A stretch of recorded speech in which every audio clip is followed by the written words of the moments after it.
Qaalii namaa kan humna diinaatiin of harkaa dhabne artist Haacaaluu Hundeessaatiif yaadannoo naaf haa ta'u.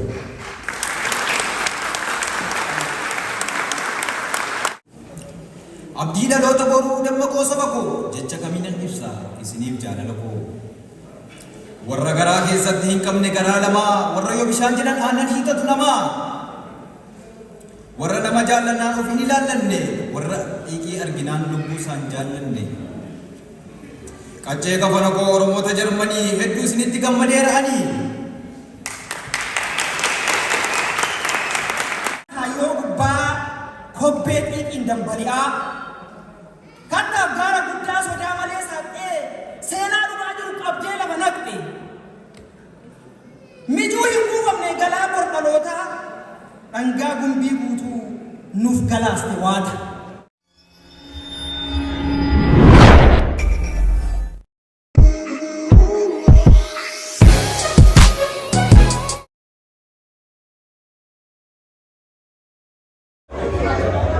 Yaare dibaabaas jira.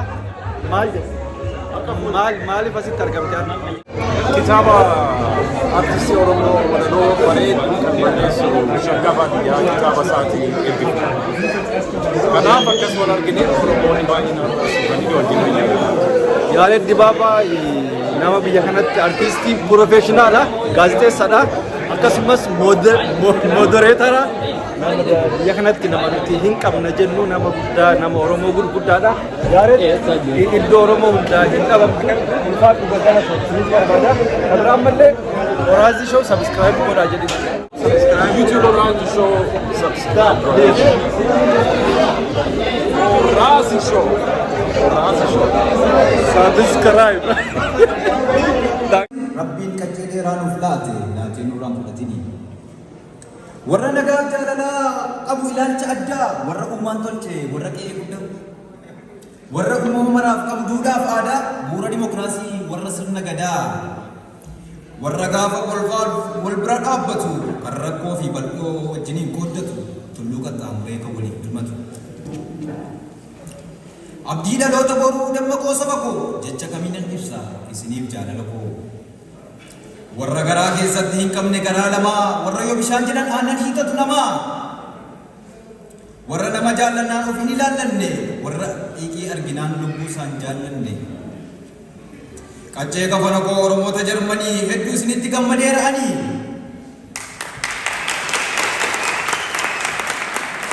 Kutattanii oolachuu utuu hin dhibaa'in booreensi ooftanii utuu hin mukaa'inii. Hamilee olaanaan xiiqiin yeroo maraa lafa ta'e gareef tolchaa jirtu karaa. Fayyaa fi nagaa waliin umurii dheeradhaa bubbulaa jaaraati kitila jiraadhaa isinin jaalladha.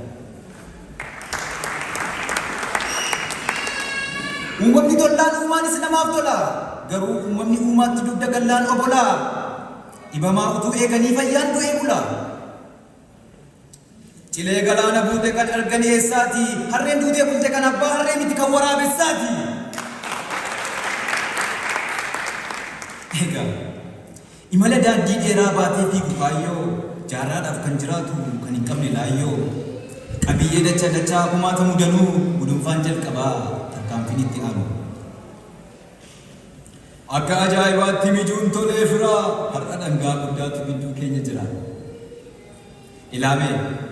Ilaamee jirana siidii tokko eebbisuuf guutnee galma kana waan jenne yaadattu bara darbe sana. Hibboo deebii dhabeen deemsa itti fufee ilmi sabaa ammas waati fidee dhufe.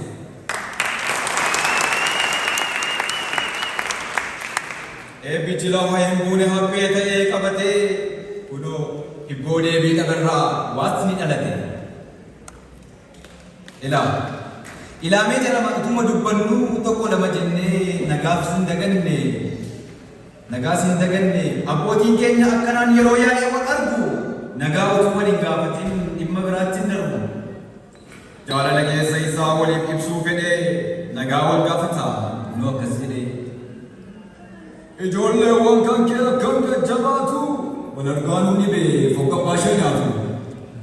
Ameessi qaloo dheeddee nagaan baatee galtee buuttee rimaa fuutee ilmoo gaarii dhaltee jabbiinis burraaqxeetti tolee boontee kaanoo hormaataaf taatee kaanoo geessee qottee ollaa kee abbaa waluu tokkodhee gaddan micheessiti bobolee isaan buuftee midhaanitti dhedheessiti jedhuu hubatteetta amma wayyaa fi abbee garaana nyaatameetta gaafa sirtireen darbe jedha yeroo wal argee tooraan eegalu haasaa maatii hanga waatiitti ollaa hanga biyyaatti nagaa walitti kaasaa sana booda waan garaasaa hiikee walitti yaasa nus waan abboonni keenya nuuf kaan kaleessa onnee hin awwaallu ni mul'ifna maleessa anis hin daganne xiqqaaf guddaan martu ashamaa harka fuune attam nagaa jirtu ishoo baga jiraattan jiraadhaa boriif taanu nutis immoo waliiti nuyi kan walitti aanu gaddas ta'u gammachuu wajjinii qooddanna walitti dhaadamnee walitti waamamna nus waliis uumamne wal biraas walirraas hin hafnu rakkinaaf bal'ina gaddaa fi gammachuu adda addatti hin qabnu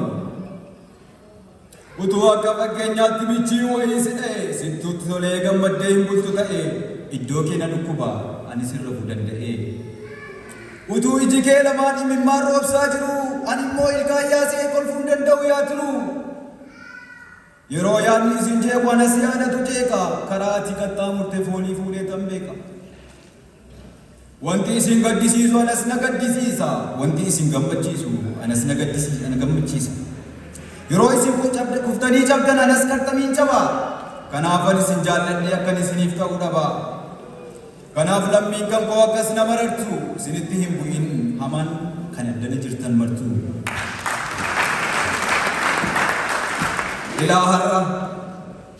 ilaaharra kan gamanaaf gamasii hundaa yoo ilaalu dhugaa rabbii nan dhabe bareedaa isin caallu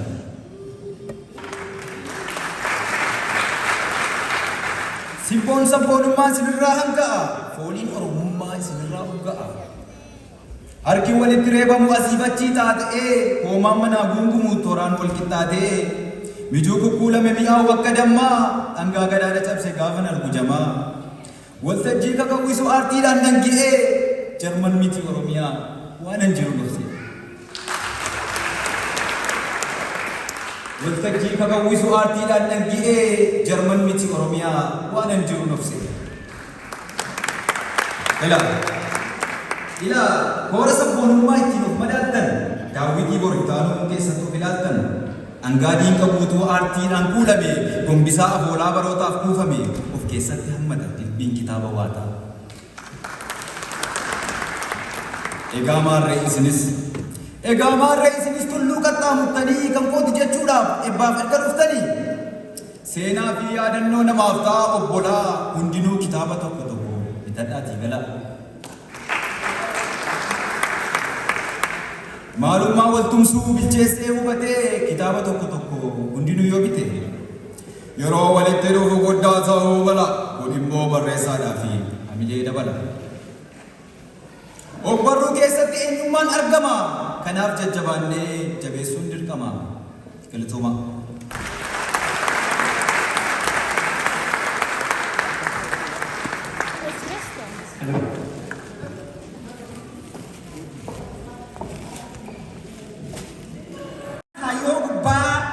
kobbee xiiqiin dambali'aa kannaaf gaara guddaa sodaa malee saaxee seenaa dhugaa jiru qabdee lafa naqxe mijuu hin kuufamne galaa bordhalootaa dhangaa gumbii guutuu nuuf galaaste waata fuultee walaloodhaan ogbarruun ol kaadhokeessee ammas baga gammaddee kunoo milkiif geesse ilaamee yaa biraa ilaamee yaa jamaa hubadhaa hubachiisaa kan hin beekneefis himaa ogbarruun kan kooti kan keeti kan keenya eenyummaa keenya beeknu galma deemnuuf geenya haada seenaa keenyaa hidda ittiin barraa sanyii caaroo keenyaa hubannee ittiin garraa har'aa keenyas beeknee ejjannaa jabeeffannaa agartuun of hubannee gurraan dhaggeeffannaa imala galma kaayyoo ijaarsa gaaraa gurii akeeknee xiinxallaa jireenya keenya borii. Aartiin eenyummaadha. Galaana sifeenyaa, qilleensa abuurtuu kan fagoof dhiheenyaa, kan wallaalaaf doofaan irraa ittiin caalan, daawwitii jireenyaa keessatti of laalan, jabinni dagaaginni guddinni of barruu, ta'uun isaa ifaadha bu'uura of baruu. Dhaloota boriitiif farda galaa baachisan, xiyyaara qaroominaa koochoo dachaan kaachisan, burqaa dhuka ofii keessaa waraabbatan, gombisaa gurra ofii keessaa hammaarratan, aartiidhaan of dhagahu waamanii of argu, kan citaan ooltee bultee lalisee ittiin margu. Ogbarruun adda dureedha saba tokkoof fakkeenya, kooti keetii ammas ogbarruun kan keenya. Nuti gahee keenya fidee itti bubuusaa, dirqamni keenyaadha nutu isa kunuunsa. Aartiin nu'iif jira nuti isaaf of qabna, hunduu tokko taanee aartii keenya ol qabna. Afaan Oromoo koo, aadaa Oromoo koo, seenaa Oromoo koo guddiseen addunyaatti achi baasa. Anummaa ormaa kuffiseen aadaa lammii koo, alaabaa lammii koo ol kaasa. Utuun ani jiru, utuun lubbuun jiru, osoo ani du'iin utuun lubbuun jiru, seenaan Oromoodhaa akkamitti kufa? Seenaan Abdiisaa Hagaa, seenaan Taaddee Birruu, seenaan dhugumaa Jaldeessoo, seenaan Haacaaluu Hundeessaa, seenaan dhugumaa jireenyaa, seenaan Alamuu Qixxeessaa, seenaan Abishee Garbaa, seenaan Hayilee Fidaa, kan hin maqaa isaanii yaameen fidne seenaan gootota Oromoo hundaa, seenaan Waaqoo Guutuu, seenaan Eebbisaa Addunyaa, kan galmee qabsoo hin daganne, seenaan Qarreef Qeerroo keenyaa. Aadaa Oromoodhaa natuu lafaa kaasaa, seenaa bu'aan qabne, aadaa bu'aan qabne natuuf duuba deebisaa. Hobbarruu Oromoodhaa natuu fidee dubbisaa. Waata dhufee as jiru ammarraan bitee dubbisaa. Galatooma. Aartii beektan ni beektu, kun professional artistiif journalistii asii qabna. Yaareen Dibaabaa, yeroo kee fixxaa, maallaqa kee fixxaa, sammuun kee ganamaa galgala waan sanarratti dhumaa nama hedduu qunnamuu qabda. Nuti immoo obbolaan hiriyoonni dinqisiifattoonni Shaggaa Baadiyyaa asitti argamne har'a isa cinaa dhaabbachuudhaaf dhufne.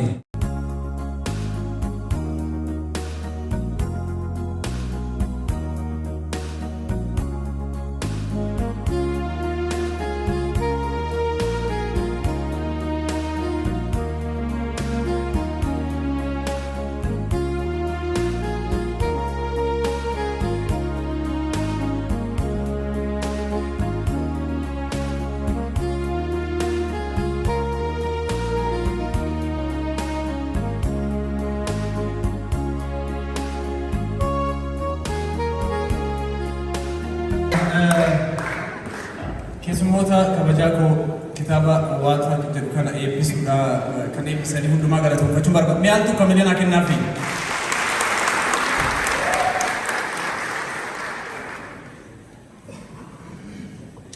Reefuu haasaa godhe keessatti wanta tokko kanan irraanfadhe miira keessa lixeen waan sana dubbachuu otoo hin bira dabre.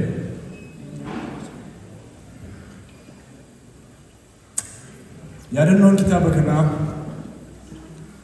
bara dukkanaa, bara dhiphinaa, bara hawaasa Oromoo biyya alaatii fi biyya keessa jiran hundumaafuu bara hamaa kan ta'e bara 2020 haa ta'uun jedha.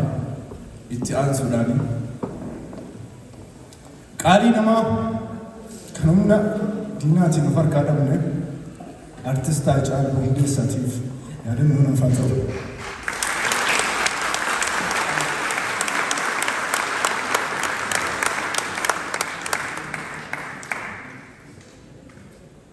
Egaa keessummoonni keenya kan kabajaa kitaaba waaqa kan eebbisan hundumaa kabajaadhaan iddootti naasimadhaa ulfaataa galatuumaa.